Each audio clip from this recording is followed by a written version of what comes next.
After hours of fraught discussions, European Union leaders managed to make some progress when it comes to solving the Eurozone debt crisis. However, 72 hours away from the finish line, as discussions wrapped up, details of any concrete plan remain sketchy at best.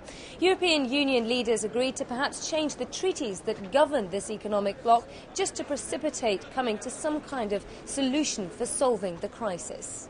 At the heart of these negotiations, one solution to try and solve three problems simultaneously.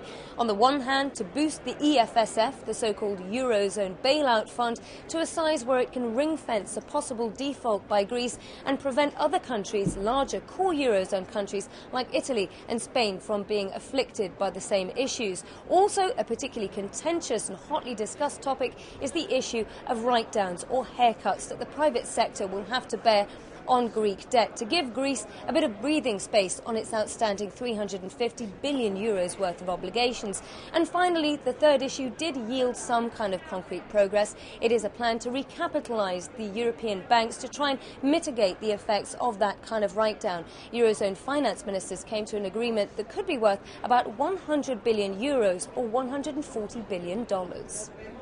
The one thing that these leaders can agree on, though, is that the complexity of these kind of problems is unprecedented.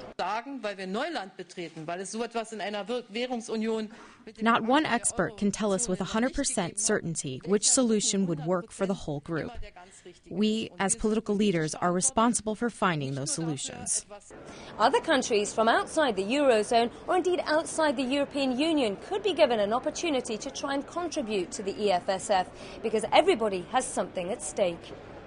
I'm very sure that all the solutions which will be taken for the Eurozone should be spread and widened for all 27 member states, because we need the democratic scrutiny.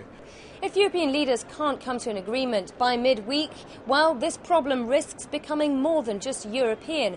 And that means some of them will have some serious questions to answer when the G20 gets underway next month in France. Nina Dos Santos, CNN, Brussels.